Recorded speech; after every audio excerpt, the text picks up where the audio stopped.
Bismillahirrahmanirrahim. Assalamualaikum warahmatullahi wabarakatuh. Kami dari kelompok 10 yang beranggotakan Fakih Brizi, Laode Muhammad Iqbal Awab, Andri Kurniawan, dan Saiful Anwar. Kami akan mempresentasikan tentang epailitan dan penundaan kewajiban pembayaran utang atau PKPU. Adapun yang pertama ialah dasar hukum dan pengertian. Dasar hukum merupakan ketentuan peraturan perundang-undangan yang melandasi penerapan suatu tindakan atau penyelenggaraan oleh orang atau badan agar dapat diketahui batasan, posisi, dan sanksinya. Menurut Undang-Undang Nomor 37 Tahun 2004 tentang kepailitan dan PKPU pasal 222 ayat 2 dikatakan bahwa debitur yang tidak dapat atau memperkirakan dapat melanjutkan membayar utang-utangnya yang sudah jatuh waktu dan dapat ditagih, dapat memohon penundaan kewajiban pembayaran utang dengan maksud untuk mengajukan rencana perdamaian yang meliputi tawaran pembayaran sebagian atau seluruh utang kepada kreditor. Dalam kepailitan, harta debitur akan digunakan untuk membayar semua utang-utangnya yang sudah dicocokkan. Sedangkan dalam PKPU, harta debitur akan dikelola sehingga menghasilkan dan dapat digunakan untuk membayar utang-utang debitur. Permohonan PKPU dapat diajukan oleh kreditor maupun debitor kepada pengadilan niaga. Permohonan PKPU dapat diajukan sebelum ada permohonan pailit yang diajukan oleh debitor maupun kreditor, atau dapat juga diajukan setelah adanya permohonan pailit, asal diajukan paling lambat pada saat sidang pertama pemeriksaan permohonan pernyataan pailit. Namun jika permohonan pailit dan PKPU diajukan pada saat yang bersamaan, maka permohonan PKPU yang akan diperiksa terlebih dahulu. Pada hakikatnya, tujuan PKPU adalah untuk perdamaian. Fungsi perdamaian dalam proses PKPU sangat penting, artinya bahkan merupakan tujuan utama bagi debitur, di mana si debitor perusahaannya ke depan baik potensi maupun kesulitan membayar utang-utangnya dari kemungkinan masih dapat bangkit kembali dari jeratan utang-utang terhadap sekalian kreditornya. Oleh karenanya, langkah-langkah perdamaian ini adalah untuk menyusun suatu strategi baru bagi si debitor menjadi sangat penting. Namun karena faktor kesulitan pembayaran utang-utang yang mungkin segera jatuh tempo, yang mana sementara belum dapat diselesaikan, membuat si debitor terpaksa membuat suatu konsep perdamaian, yang mana konsep ini nantinya akan ditawarkan kepada pihak kreditor. Dengan demikian, si debitor masih dapat nantinya. Tentu saja jika perdamaian ini disetujui oleh para kreditor untuk meneruskan berjalannya perusahaan si debitor tersebut. Dengan kata lain, tujuan akhir dari PKPU ini ialah dapat tercapainya perdamaian antara debitor dan seluruh kreditor dari rencana perdamaian yang diajukan atau ditawarkan si debitor tersebut. Apabila rencana tidak tercapai atau pengadilan menolak rencana perdamaian, maka pengadilan wajib menyatakan debitor dalam keadaan pailit. Pengadilan dapat menolak rencana perdamaian karena yang pertama, harta debitor termasuk benda untuk mana dilaksanakan hak untuk menahan benda jauh lebih besar daripada jumlah yang disetujui dalam perdamaian. Yang kedua, pelaksanaan perdamaian tidak cukup terjamin. Yang ketiga, perdamaian itu dicapai karena penipuan atau persengkokolan dengan satu atau lebih kreditor, atau karena pemakaian upaya lain yang tidak jujur dan tanpa menghiraukan apakah debitur atau pihak lain bekerja sama untuk mencapai hal ini. Yang keempat, imbalan jasa dan biaya dikeluarkan oleh ahli dan pengurus belum dibayar atau tidak diberikan jaminan untuk pembayaran. PKPU pada dasarnya hanya berlaku atau ditujukan pada para kreditor konkuren saja, walaupun pada Undang-Undang Nomor 37 Tahun 2004 pada pasal 222 ayat 2 tidak disebutkan lagi perihal kreditor konkuren sebagaimana halnya Undang-Undang Nomor 4 Tahun 1998 pada pasal 212 jelas menyebutkan bahwa debitur yang tidak dapat atau memperkirakan bahwa ia tidak akan dapat melanjutkan membayar utang-utangnya yang sudah jatuh tempo dan dapat ditagih, dapat memohon penundaan kewajiban pembayaran utang dengan maksud pada umumnya untuk mengajukan rencana perdamaian yang meliputi tawaran pembayaran seluruh atau sebagian utang kreditor konkuren. Namun pada pasal 244 Undang-Undang Nomor 37 Tahun 2004 disebutkan bahwa dengan tetap memperhatikan ketentuan pasal 246, penundaan kewajiban pembayaran utang tidak berlaku terhadap yang pertama, 1. Tagihan yang dijamin dengan gadai, jaminan fidusia, hak tanggungan, hipotek, atau hak agunan atas kebendaan lainnya. Kedua, tagihan biaya pemeliharaan, pengawasan atau pendidikan yang sudah harus dibayar, dan hakim pengawas harus menentukan jumlah tagihan yang sudah ada dan belum dibayar sebelum penundaan kewajiban pembayaran utang yang bukan merupakan tagihan dengan hak untuk diistimewakan.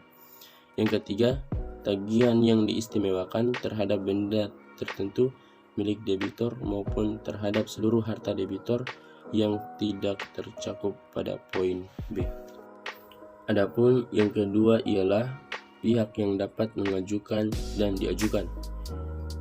Undang-Undang Kepailitan dan PKPU secara definitif telah menentukan pihak-pihak yang dapat menjadi pemohon pailit. Namun, untuk pemohon pernyataan pailit dalam kredit sindikasi masih memunculkan dualisme yang disebabkan adanya perbedaan penafsiran mengenai permohonan pailit harus diajukan oleh agen sebagai wakil dari peserta sindikasi atau harus diajukan oleh krediturnya. Dualisme timbul akibat karakteristik khas yang dimiliki kredit sindikasi, yaitu masing-masing peserta sindikasi tidak mempunyai hubungan langsung dengan debiturnya, melainkan hubungan hukum yang ada dalam hubungan sindikasi kredit dengan debitur. Dengan demikian, hubungan hukumnya hanya dilakukan oleh pihak bank yang ditunjukkan sebagai agen yang bertugas untuk melakukan tindakan yang berkaitan dengan perjanjian kredit akuo mewakili peserta sindikasi.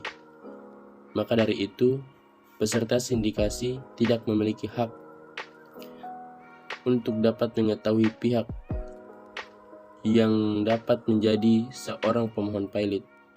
Harus dilihat isi dari perjanjian kredit sindikasi tersebut.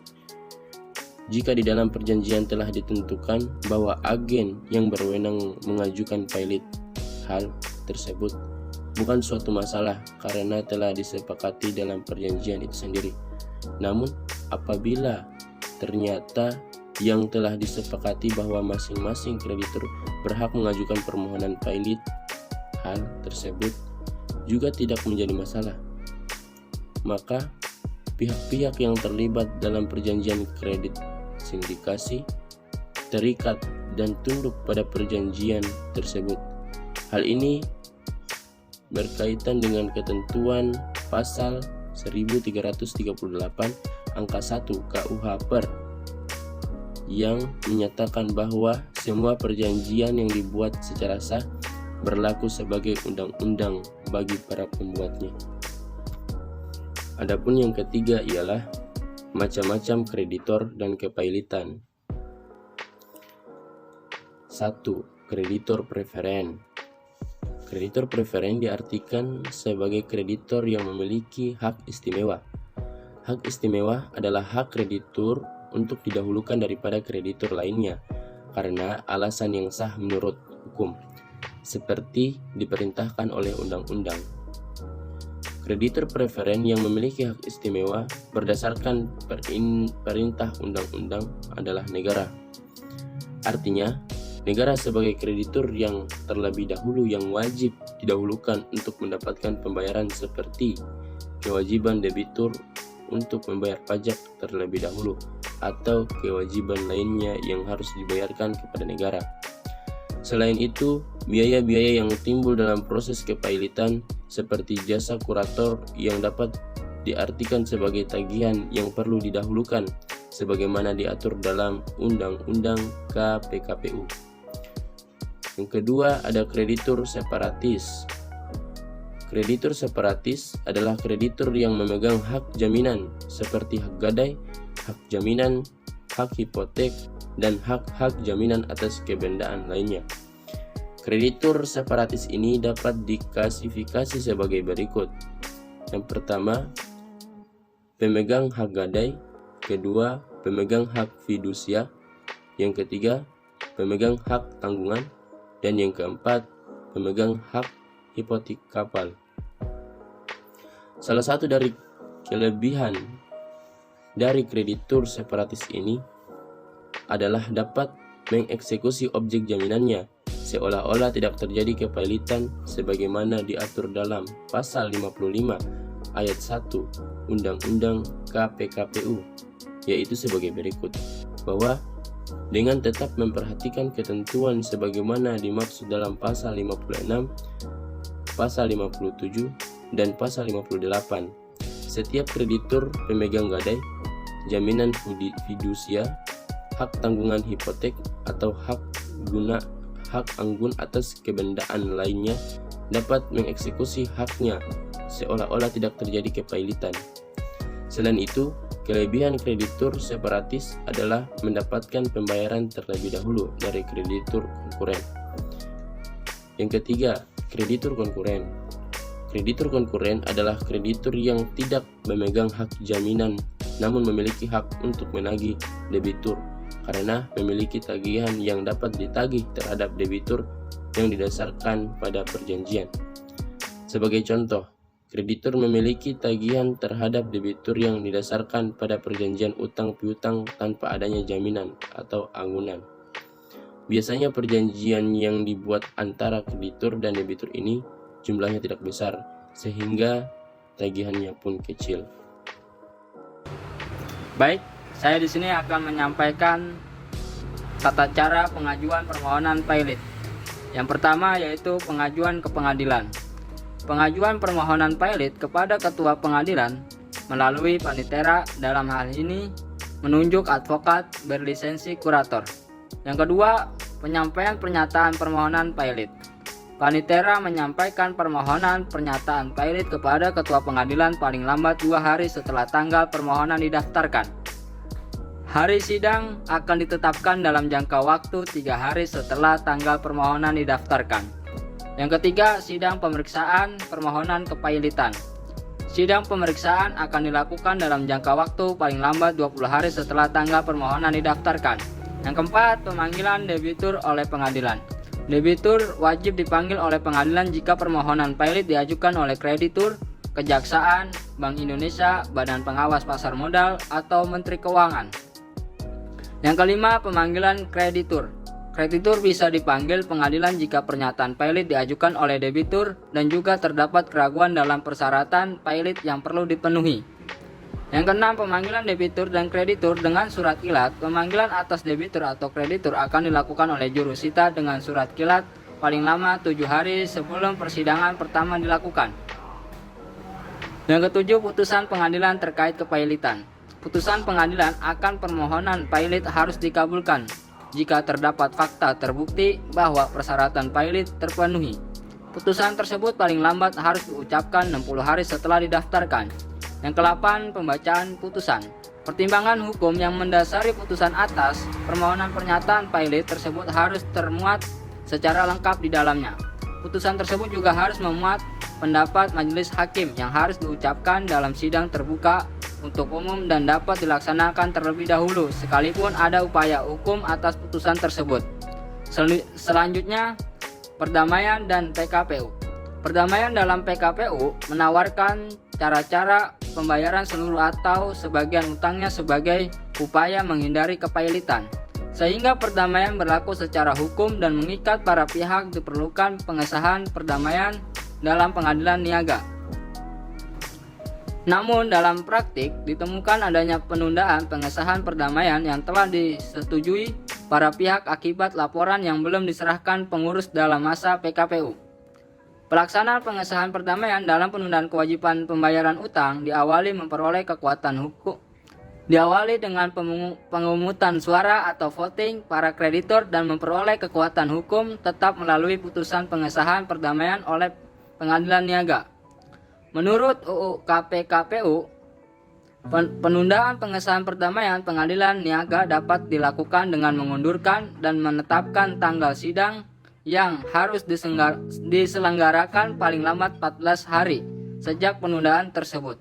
Ketentuan yang mengatur jangka waktu ini merupakan substansi formil, hukum acara, kepailitan, dan PKPU yang tidak dapat dikesampingkan hakim, mengikat dan memberikan kepastian hukum bagi para pihak.